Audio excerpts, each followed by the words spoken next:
बोलिए अहोई माता की जय। प्राचीन काल में एक नगर में एक साहूकार रहा करता था।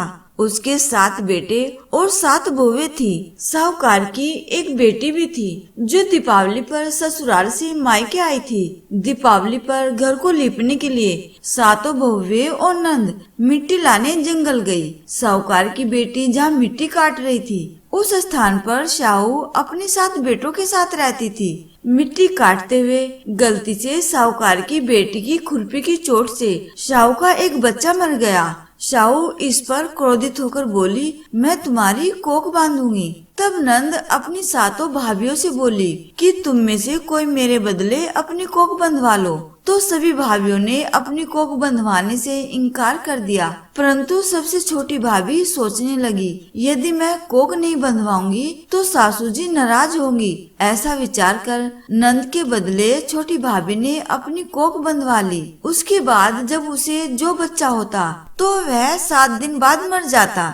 एक दिन सासू ने पंडित जी को बुलाकर पूछा कि क्या बात है, मेरी इस बहू की संतान 7वें दिन क्यों मर जाती है। तब पंडित जी ने बहू से कहा कि तुम सुरही गाय की सेवा करो। सुरही गाय शाहू माता की भाईली है। अगर शाहू माता तेरी को खोल देगी तो तेरे बच्चे जी जाएंगे।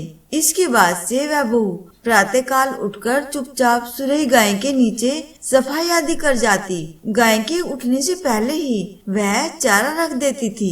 एक दिन गौ माता ने सोचा कि आजकल कौन मेरी सेवा कर रहा है, सो आज मैं देखूंगी। अगले दिन गौ माता खूब तड़के जागी तो क्या देखती है कि साहूकार के छोटे बेटे की बहू उसके नीचे सफाई आदि कर रही है। गौ माता उससे बोली कि तुझे किस चीज की इच्छा है जो तू मेरी इतनी सेवा कर रही है, मांग, क्या चीज मांगती है। तब साहूकार की बहू बोली, हे गौ माता, शाहू माता तुम्हारी भाईली है और उन्होंने मेरी कोख बांध रखी है, जिस कारण मेरे बच्चे जी नहीं पाते। अगर आप मुझसे प्रसन्न हैं तो शाहू माता से कहकर मेरी कोख खुलवा दो। गौ माता ने कहा, अच्छा। तब गौ माता 7 समुंदर पार अपनी भाईली के पास छोटी बहू को लेकर चली। रास्ते में कड़ी धूप थी, इसलिए दोनों एक पेड़ के नीचे बैठ गई। थोड़ी देर में वहाँ एक सांप आया और उसी पेड़ पर गरुड़ पंखनी के बच्चे थे। सांप उनको मारने लगा। तब साहूकार की छोटी बहू ने सांप को मारकर ढाल के नीचे दबा दिया और बच्चों को बचा लिया।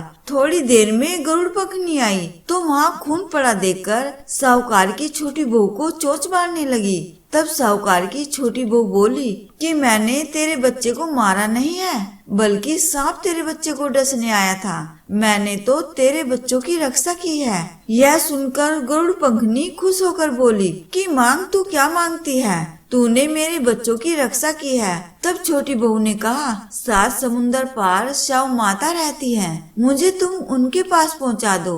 तब गरुड़ पंखनी ने छोटी बहू तथा सुरही गाय को अपनी पीठ पर बैठाकर शाहू माता के पास पहुंचा दिया। शाहू माता सुरही गाय को देखकर बोली कि आ बहन, बहुत दिनों बाद आई। फिर कहने लगी कि बहन, मेरे सिर में जू पड़ गई है। तब सुरही गाय के कहने पर छोटी बहू ने सिलाई से उसकी जुएं निकाल दी। इस पर शाहू माता छोटी बहू से प्रसन्न होकर बोली कि तेरे 7 बेटे और 7 बहुएं हों। तब छोटी बहू बोली, हे माता, मेरा तो एक भी बेटा नहीं है, तो 7 कहाँ से होंगे। तब शाहू माता ने छोटी बहू से इसका कारण पूछा। छोटी बहू ने शाहू माता से कहा, पहले आप वचन दे, तब मैं आपको सारी बात बता दूंगी। तब शाहू माता बोली, जा, तुझे वचन दिया, वचन से फिरूं तो धोबी के कुंड पर कंकरी हूँ। तब साहूकार की बहू बोली, मेरी कोख तो तुम्हारे पास बंधी पड़ी है। यह सुनकर शाहू माता बोली,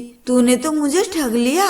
मैं तेरी कोख खोलती तो नहीं, परंतु अब खोलनी पड़ेगी। जा, तेरे घर में तुझे 7 बेटे और 7 बहुएं मिलेंगी। तू जाकर खुश होकर उजमन करना, 7 अहोई बनाकर 7 कढ़ाई करना। जब छोटी बहू घर लौट कर आई तो देखा 7 बेटे और 7 बहुएं बैठी हैं। वह खुश हो गई। उसने 7 अहोई बनाई, 7 उजमन किए और 7 कढ़ाई की। दिवाली के दिन जेठानियां आपस में कहने लगी कि जल्दी जल्दी पूजा कर लो, कहीं छोटी बहू अपने बच्चों को याद करके रोना शुरू ना कर दे।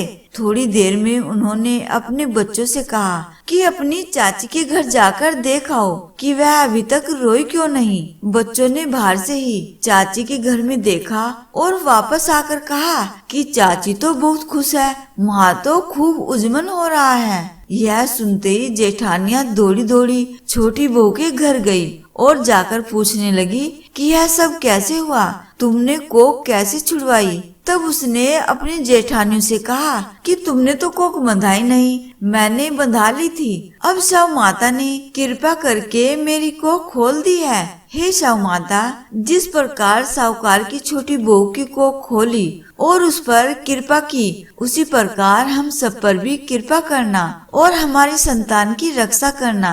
इस प्रकार से अहोई माता की कथा पूर्ण हुई। बोलिए अहोई माता की जय।